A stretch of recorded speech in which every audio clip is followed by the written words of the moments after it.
घरच्यांचं जाऊ द्या, आम्हाला बी लय कस तरी वाटलंय बघा. अहो, जावय म्हणून तुमचा मान जपला पाहिजे आम्ही. तो मानाचा इश्यू टांगून चालेल का? पण तुमचं पण काहीतरी मान आहे ना. आणि हे मान सन्मान एवढ्या महत्वाच्या गोष्टी नाही आहेत. नात्यांमध्ये ना ह्या गोष्टी कधीतरी बाजूला ठेवून काम करावं माणसाने.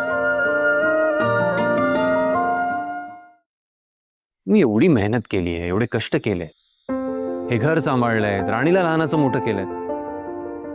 आणि बुवा तुम्ही, आम्ही जेव्हा लहान होतो तेव्हापासून बुवा आबांसोबत काम करतायत.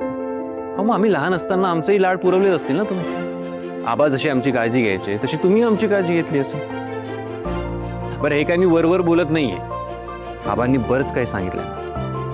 आणि आता तुम्ही असं, मी एखाद्या मोठ्या कंपनीचा मालक आहे किंवा श्रीमंत घरातला मुलगा आहे म्हणून माझी मदत घेत नाही यार. बघा, फार चुकीचं करताय तुम्ही असं. आई, अहो आपलं नातं आता त्या पलीकडचं आहे आणि त्या नात्यासाठी मी थोडंफार काही करूच शकतो ना. अहो बराबर आहे, पण किती बिन काय बी झालं ना तरी आम्ही छोटंच आहे तुमच्यापेक्षा. आमच्या आबांची शिकवण आहे, लहान मोठं असं काही नसतं. एखाद्याला जर मदतीची गरज असेल तर हे नाही बघायचं की कोण छोटं आहे कोण मोठं आहे, फक्त जाऊन मदत करायची. आणि मी काही कुठल्या गरजूला मदत नाही केली हो. आत्ता कुठे स्वीकारत असलेल्या नात्यांसाठी, तुमच्यासाठी हे सगळं केलंय.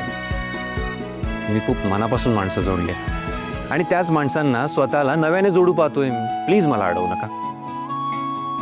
आणि सर्वात महत्वाचं म्हणजे तुम्ही इथून पुढे माझ्यासमोर हात जोडणार नाही. वा ताई, तुम्ही फॅमिली आहात माझी,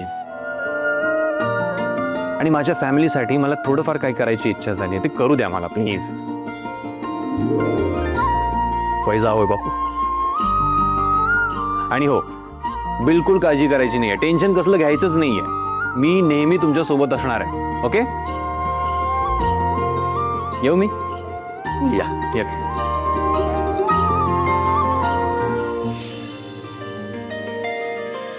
पड जरा वाईस पड.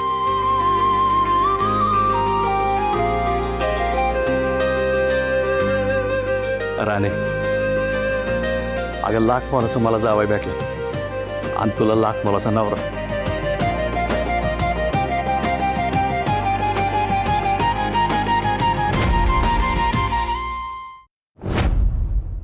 हो मिळालाय मला पार्ट. हा बघतो मी. हो जॉईन करून बघ. दिलं होतं फक्त.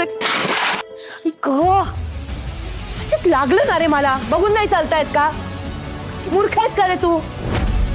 आणि काय पसारा घेऊन फिरतोयस रे? दिवसभर घरात पसारा मांडायचा. तू काही करू शकत नाहीस अजित. एक काम धड करत नाहीस, उलट आमची कामं वाढवून ठेवतोस. या पुढे ना माझ्यासमोर हा पसारा अजिबात आणायचा नाही. जर मला काही दिसलं ना तर सगळं सामान फेकून देईल. मालती, अगं काय झालं? एवढं का चिडचिड करतेस? काय झालंय मला विचारण्यापेक्षा ना आधी स्वतःच्या मुलाला समजवा. हे नको ते उद्योगधंदे बंद करायला सांगा त्याला. मालती, तुम्ही बरं बरं, मी अजितला समजावते. तू शांत हो बरं आधी. बाहेरनं दमून आलीस ना, थांब मी तुझ्यासाठी पाणी घेऊन येते. थांब, आलेच.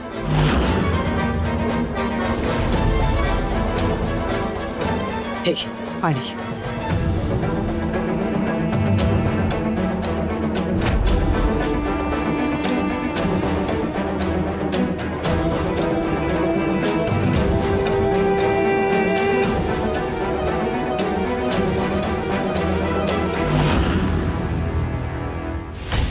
मला काहीतरी बोलायचं असं दिसतंय. बोला.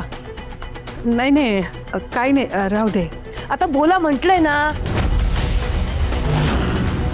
म्हणजे ते मला म्हणायचं होतं, अगं राणीची आई आजारी आहे ना, तर आपण एकदा भेटून आलो असतो तर. त्या दळभद्री पोरीचं नाव माझ्या समोर घ्यायचं नाही. या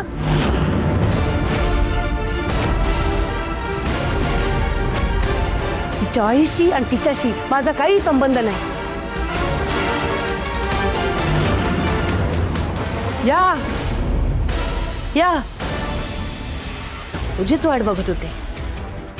कुठे गेला होतास? जॉगिंग वरून घरी यायला एवढा वेळ लागतो का?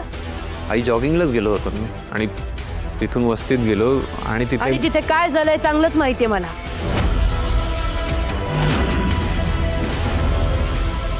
स्वतःच्या डोळ्यांनी बघितलंय मी. इंद्रा, तू त्या राणीच्या काट्याखालचं मांजर कसं काय होऊ शकतोस रे? कुठे तोंड दाखवायला जागा शिल्लक ठेवली नाहीयेस तू. तिच्या घरचं पाणी भरायला लागलास तू. अरे लाज वाटत नाही का तुला?